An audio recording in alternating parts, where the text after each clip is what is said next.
Earnings per share is a crucial financial ratio that measures a company's profitability on a per-share basis.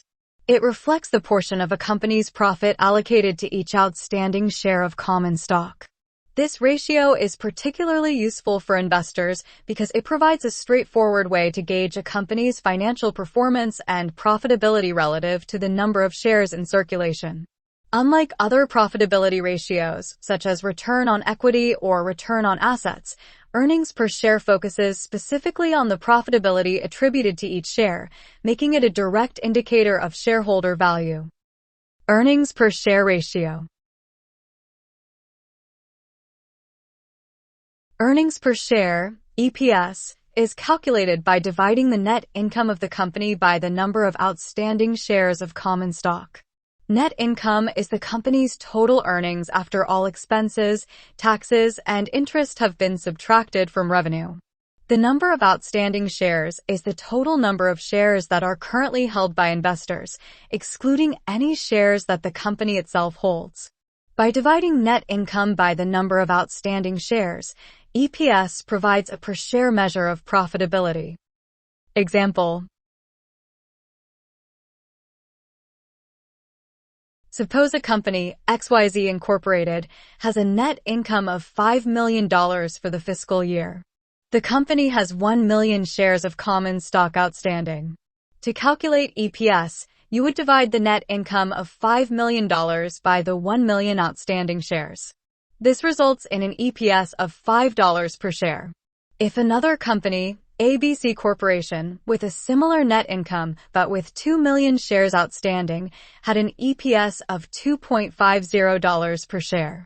This example illustrates how the number of shares outstanding affects the EPS value.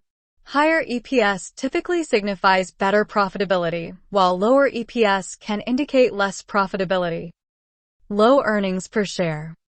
A low EPS might indicate several issues, including reduced profitability or declining financial performance. It could be a result of increasing expenses, lower revenue, or a high number of shares outstanding. Investors might view a low EPS as a red flag, suggesting the company is not generating sufficient profit relative to the number of shares, which could lead to lower stock prices and less investor confidence. High earnings per share. A high EPS generally signifies strong profitability and financial health. It indicates that the company is able to generate substantial earnings for each share, which is favorable from an investor's perspective. A high EPS can attract investors as it often reflects efficient management and a solid market position. However, a very high EPS should be analyzed in context, as it could also result from a reduction in the number of shares outstanding, perhaps due to stock buybacks, which might not always indicate organic growth. How can companies optimize earnings per share? Increase net income. Companies can focus on strategies to boost revenue and reduce costs.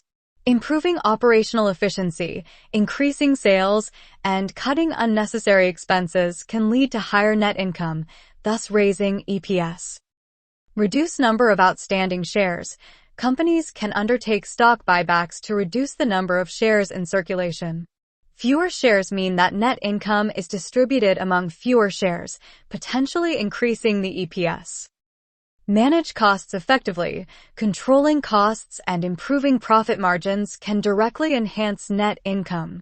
Implementing cost-saving measures, improving supply chain management, and optimizing production processes can contribute to higher EPS. Key takeaways.